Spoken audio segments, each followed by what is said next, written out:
Welcome back to the second installment of Consent is Sexy. And today we're going to be actually discussing consent specifically and how it works. Consent is one of those things that people assume that they understand, but in reality may not actually understand. And this isn't their fault. It's just that the socialized ideas about consent are wrong. So from this, we've constructed this false idea about consent that is really kind of messed up. We're going to be talking about a healthier model for consent.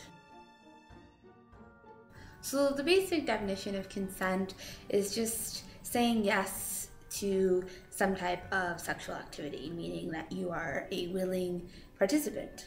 And this looks something like, hey, this looks like a fun activity and it's sexual and I want to do it with you. Do you want to do it with me? In our culture, though, it's usually assumed that unless the person puts up a fight, you can basically assume that you have their consent, which is like, oh my God, totally false. I mean, if you think about it, how can you actually assume you have someone's consent unless you actually hear them consent?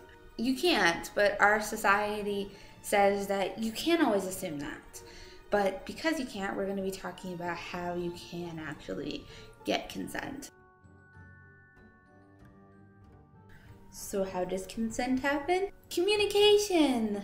Communication is really the key to assuring that you have the person's consent. That means discussing sex before you have it, setting boundaries, asking before doing, and checking along with each other along the way. It may seem awkward or a little uncomfortable, but really, unless you can talk to someone about sex, you probably shouldn't be having it. There's a certain level of maturity you have to have before you're ready to have sex, and getting consent is just one of those many things. If you don't feel ready or able to approach your partner about this, you probably need to reassess how you think about sex, and if you're even ready to be having it.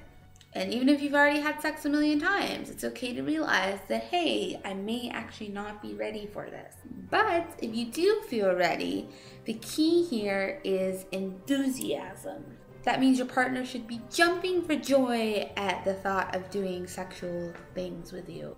And if they seem unsure or passive, then stop what you're doing and talk to them. Don't just continue and assume that everything's okay or ignore it, because that isn't enthusiasm. It means they probably don't really want to do it. They may just be indulging you or thinking that they have to, or feeling some sort of like societal pressure, or they may even just not know how to say no. Just be gentle and don't make them feel badly at all. The key here is to really be genuine and not just express this concern because you think that's the right thing to do. You should really want to be concerned. And again, if you don't think you can do that, you probably shouldn't be having sex. By this effective communication, then you're creating trust between you two or three or four, and can really create an even stronger bond and have even better sex. Effective communication is the key. So remember, everything that your culture told you about assuming consent is wrong, and you need enthusiastic consent, which comes from effective communication and maturity. Thanks everyone for watching, and I'll see you soon with the third installment.